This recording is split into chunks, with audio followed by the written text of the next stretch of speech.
क्या बकवास कर रहे हो तुम? इमाम साहब गजब हो गया। और आप यहाँ बैठ के चाय पी रहे हो?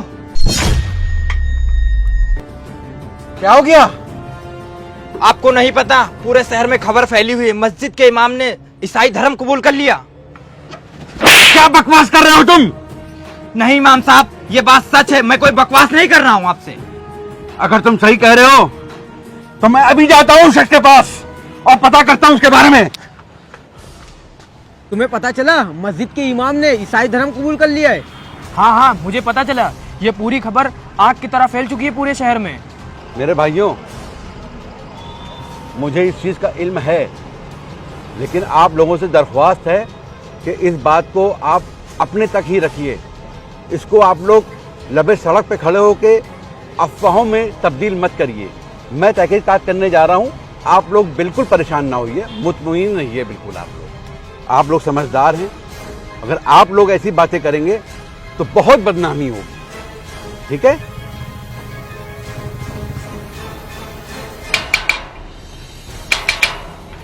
जी बताइए कौन साहब आप?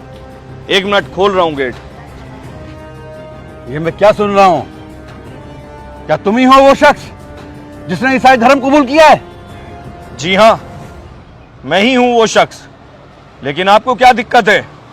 लेकिन तुम तो मस्जिद के पेशवाम थे, तुमने तो अपना सारा हुलिया बदल लिया। हाँ, लेकिन आपको क्या दिक्कत है?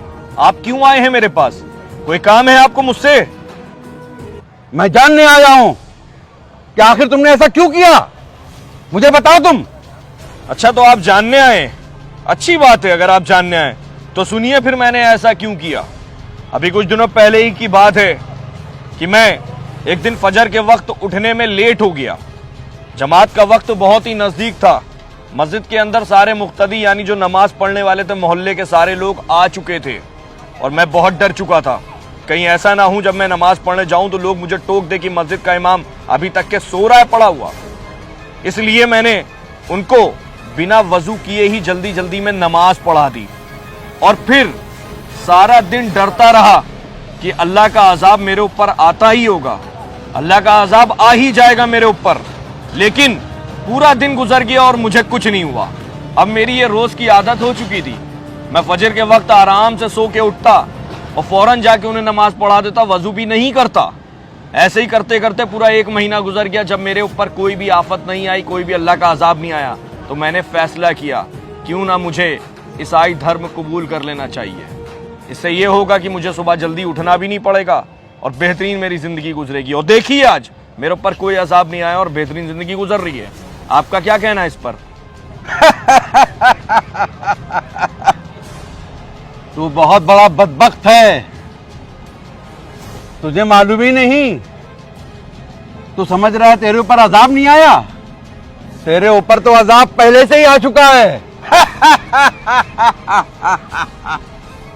क्या मतलब है आपका अजाब आ चुका है? आपको मैं अच्छा भला दिखाई नहीं दे रहा हूं क्या? कहीं आप ऐसा तो नहीं पागल हो गए हो ये खबर सुन के? पागल मैं नहीं, पागल तू है। अजाब तू क्या समझ रहा है कि अजाब तब आएगा जब जमीन फट जाएगी या आसमान नीचे आ जाएगा या जलजला आ जाएगा, तब अजाब आएगा? नहीं, अजाब का मतलब तो तुझको पता ही नहीं कि अजाब कैसे आता है। अजाब तो तेरे ऊपर आ चुका है। और सुन कैसे तेरे ऊपर अजाब आया है। तू वो मुसलमान नहीं रहा और तू अपने हुजूर सल्लल्लाहु अलैहि वसल्लम की उम्मत में भी नहीं रहा और तुझसे सजदों की तौफीक भी छीन ली गई है। ये तेरे ऊपर अजाब है और तेरे ऊपर अजाब आ चुका है, तुझे पता भी नहीं चला। इमाम साहब, मुझे इस बात का इल्म ही नहीं था कि अजाब की एक शक्ल ऐसी भी हो सकती है। यकीनन मुझसे तो सब कुछ छीन लिया गया क्योंकि अब मैं मुसलमान ही नहीं रहा। लेकिन इमाम साहब, आपने मेरी आंखें खोल दी हैं और अब मैं तौबा करता हूं और मैं फिर से इस्लाम में दाखिल होना चाहता हूं। ठीक है, अभी भी वक्त है, समझ सकता है तो समझ जा।